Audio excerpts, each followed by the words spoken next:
Alrighty, hello you guys. So today I wanted to do a bit of a health update as usual. This video was actually requested by somebody, so I'm just kidding. But sorry, that was weird. The tree outside is grinding on the wall. So let's get into it.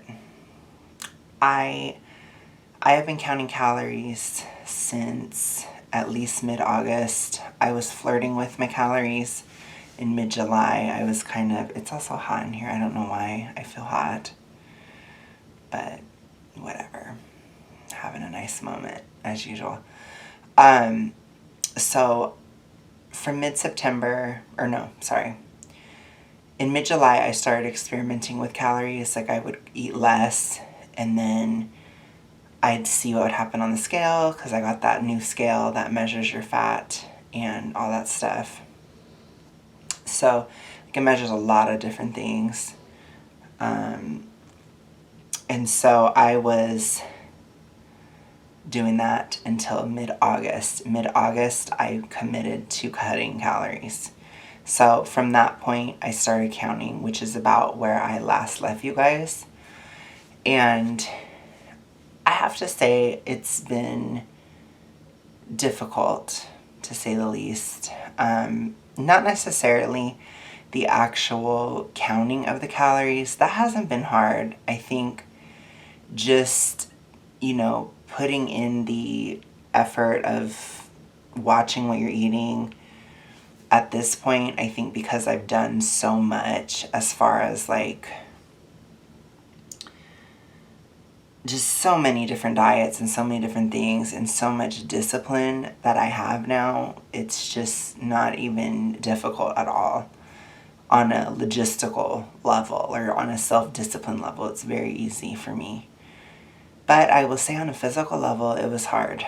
Cutting calories, it definitely was a hit to the thyroid. It was something that made it harder on an emotional level or a physical level, because I started experiencing, a bit of a regression when it comes to my hormones.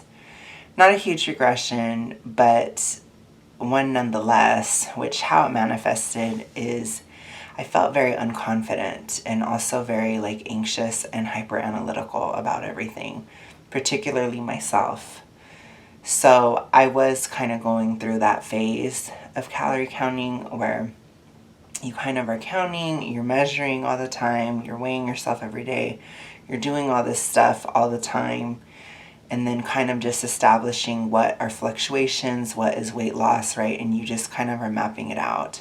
I think that this is normal for anybody, but I also do think that there is a hormonal aspect to it, because it's challenging to, be burning more fat, releasing more estrogen, and that does have its consequences. It requires detox, and for me, it affects my moods. So I was very irritable over this month. I was really anxious as far as like I said, it was hard for me to live stream on YouTube. It was hard for me even in person with people. I couldn't talk to people. I just wasn't feeling confident at all. But unlike the past and how it differs from previous calorie counting attempts, calorie counting actually gave me more healing. It actually made me feel better. I think it actually, further lowered my insulin resistance. It further helped that type of stuff. And I waffled a bit where sometimes, sugar and candy was too much. But then when I cut it completely, I was so depressed, so I had to kind of balance it. And I'm at a good point now where I would say about 20% of my calories is in sugar. So it's in candy. So I had to kind of meet even throughout September. Throughout this month, I've had to just find a midline. I keep it within the calorie range of the day, which I'm doing about 3,000 a day. And just for my other stats, I'm currently, well, I'm 6'1", so that's not a current thing. I have been 6'1". And my weight is 359 pounds. So that's where I'm at today. And that does segue into another big thing. So I am no longer just losing fat. I can confidently say I am losing weight. So I am officially losing weight. I think that it all came together through a lot of different processes. You know, at first it was the diet, it was not eating the PUFA and that kind of stuff, and being more pro-thyroid and very strict on that, even if I was less strict in other areas. The second phase was really, what is that sound? That sounds so weird. Sounds like a fan is on. Sorry. Still a little, just a little bit, a little estrogen-y tonight. So the second phase was really from November. So that was 8 months in, or actually it was October, so it was about a year ago almost. From that point, I started exercising because I had to. But it was at that point that I started becoming more active. And so that phase lasted from about October until March. October until August, you know. So for most of this year, I've spent it just being very active and moving a lot. You know, I don't have a sedentary lifestyle at this point. Like, I am exercising. I'm, as far as walking, 3 to 4 hours a day, sometimes more, sometimes up to 6 hours a day. You know, it depends. But it's kind of within that range. And so I've been very active since March, which I just kind of barely started doing activity in November. But once we got to March, I hit the ground running hard as far as that. And now in mid-August, I started counting. So those pieces all coming together, it was enough for me to actually start losing weight. But I have to say, I was losing fat the whole time. Every time I've told you guys I've been losing fat, I've been losing fat pretty much from the beginning. Well, maybe not the very beginning, but I would say it was probably starting a bit, but it really started to happen in August, so about a year ago, August of 2021. So it took 4 months to start burning fat on this diet. And from there, I have been, and I think it's just been increasing as time has gone on with more and more effects, you know. But overall, my thyroid and liver are stronger now, so it can handle more, but then you lose more, so it kind of stays the same in a way. And especially with cutting calories, like, it's kind of like when you're doing this diet and this lifestyle, it's like when you're driving a car and it has to shift gears. So it's like you're driving, you're like, and then it kind of goes down and it shifts gears, like the transmission or whatever. That's basically how your metabolism is. So it's like my metabolism revs up and then I do something and then it goes down. But it's still like faster than it used to be, if that makes any sense. And so cutting calories was one of those moments where it was revving and then it went down. And that's exactly what it was. And so you kind of backslide. The more weight you lose, the more you backslide it in a way. But then you get stronger and then you can handle it. So you kind of take things as you can, or at least that's what I've done. So I've progressed when I could do it, when I could handle it. Because I don't know that for most people it is sustainable to do everything at once. If you think about everything I'm doing, I have, you know, a diet where I primarily have cut out almost all sources of PUFA. I do not eat estrogenic foods either, so I do avoid things like bread. I avoid things, especially in the US, the United States bread is very estrogenic. I avoid soy, I avoid beans, I avoid even a couple of fruits like grapes and strawberries. They're very high in estrogen. I avoid dates. I don't have nuts and seeds. You know, a lot of these things are high in PUFA and they're very estrogenic. So I have avoided all of these different foods.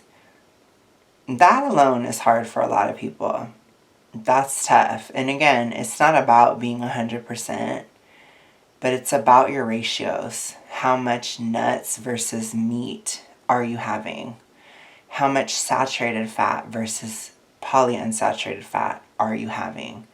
Your ratios, depending on how bad you are as far as your hypo journey and as far as like how fucked up your metabolism is, has to be, you know, very high or whatever. Like, so I had to keep it very high. Like my saturated was way up here and my PUFA was way down here, and I kept it strict because I was so bad that I couldn't even tolerate salmon. I couldn't tolerate, I still can't. Like, I haven't tried salmon again, but I tried it once and I swelled up like a balloon because it was the PUFA in the salmon. It was just, it overflew.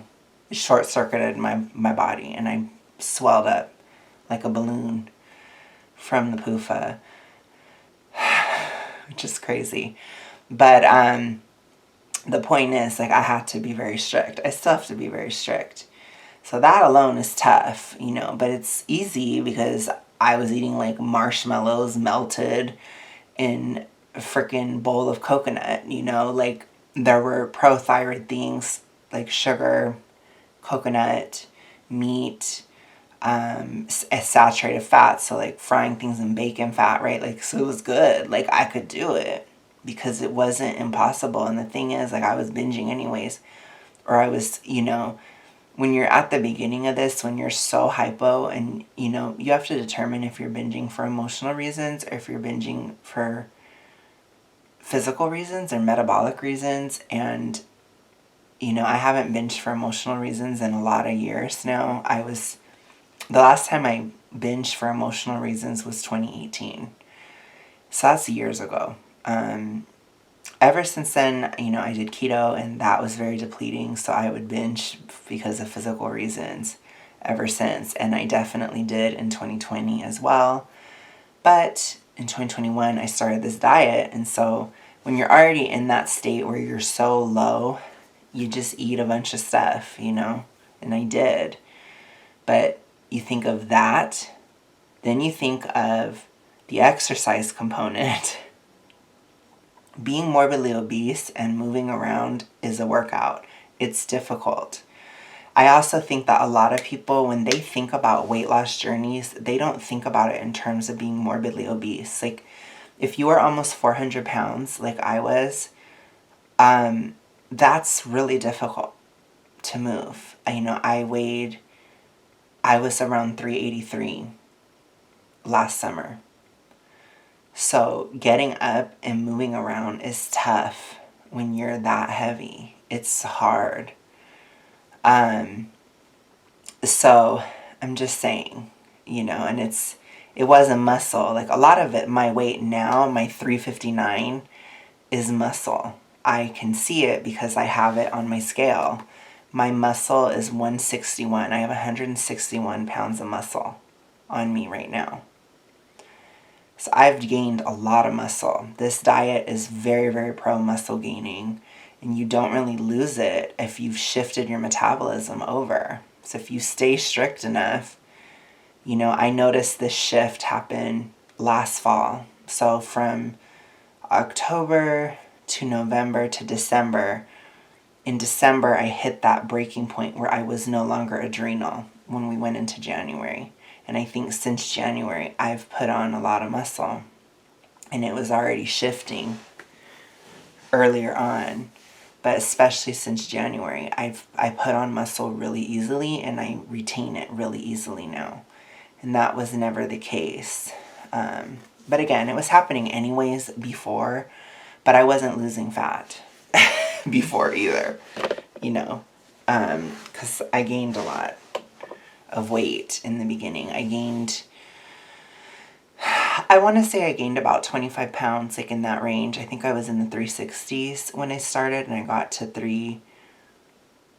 maybe 350s. I don't know, but I started, I don't know exactly, but I had to have been in the 60s or 70s. I don't think I put on that much. Probably like around 20 pounds, I'd say. Between 20 and 30 pounds.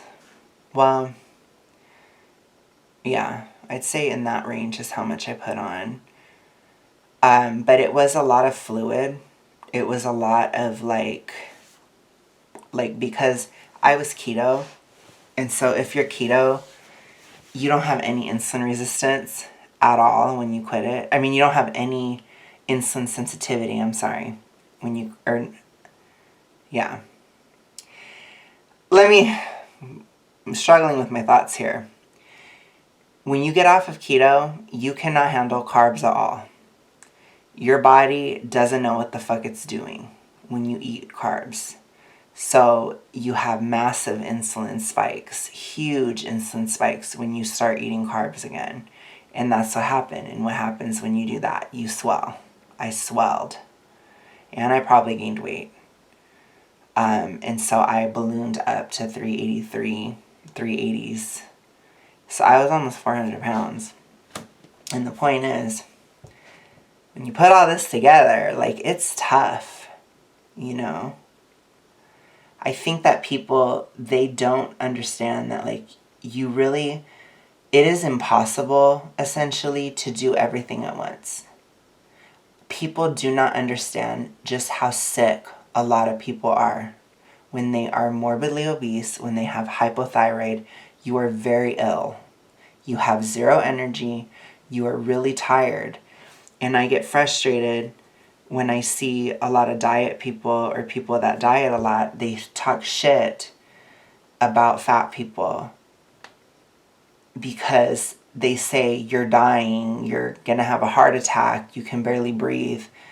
But then they expect everything from them. They expect a fat person to be able to just eat fruits and vegetables, lean proteins, and jog for 2 miles a day. That's just not possible.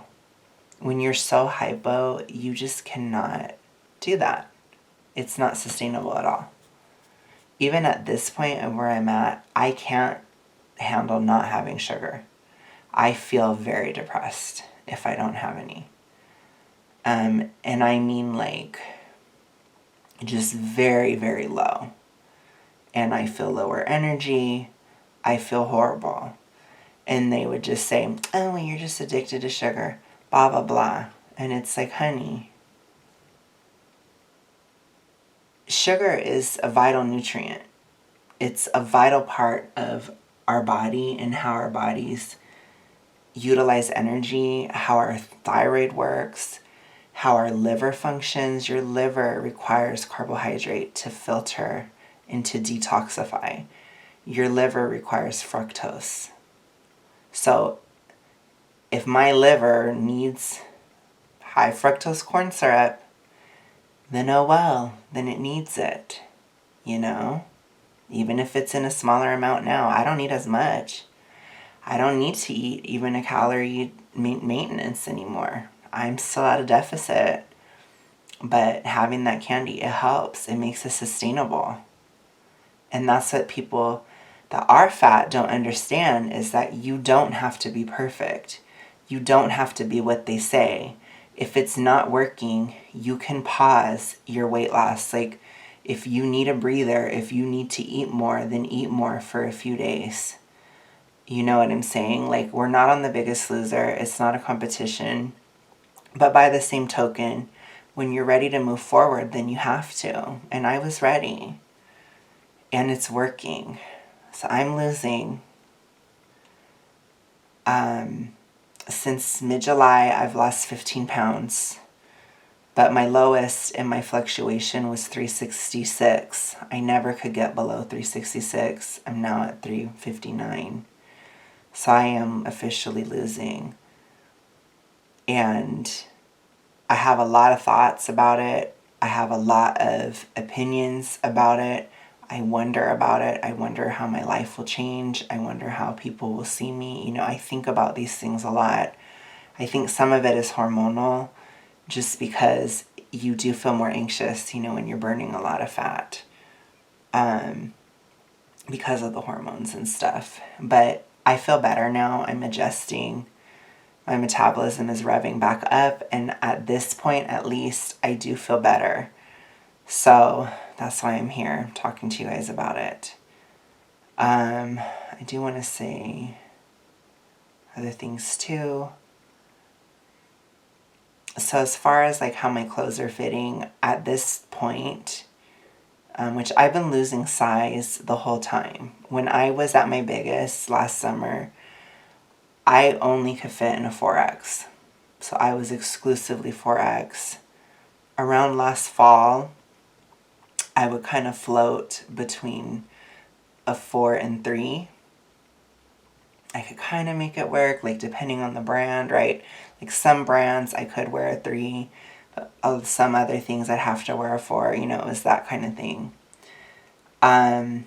By March, I really bloated up like a beluga whale. I don't know, I think my thyroid was just weak, like the winter had made it weak, and I was moon-faced, very swollen, very, very bloated over March. And finally, like by June, that kind of went away, but I was still big. But by June, I was pretty much a solid 3X. I would say, throughout April and May, I kind of started losing more, like it was starting to speed up. And so around that time, I was pretty much a solid 3X, but I was still kind of in between a bit. And then when summer started, I did my Sausage Fest summer, which I'm wearing one of the shirts, which I got a Walmart 3X, which a Walmart 3X is kind of like, it's like a 2.5X, okay? It's not, I think Walmart, they try to make the clothes as cheaply as possible, so their sizes are smaller. So I couldn't quite fit in it. So I just went for it, and I just called it Sausage Fest Summer. And now those shirts, they're not that sausagey. And I was kind of celebrating tonight just because I'm like on the edge of a 2X again. And every time I've dieted in the past, or every time I've attempted weight loss, the 2X is the lowest I ever got to. And I'm like right there again. And I'm just like, it made me think of like when I was thinner in 2019, when I was keto, in early 2020, and just how like I was so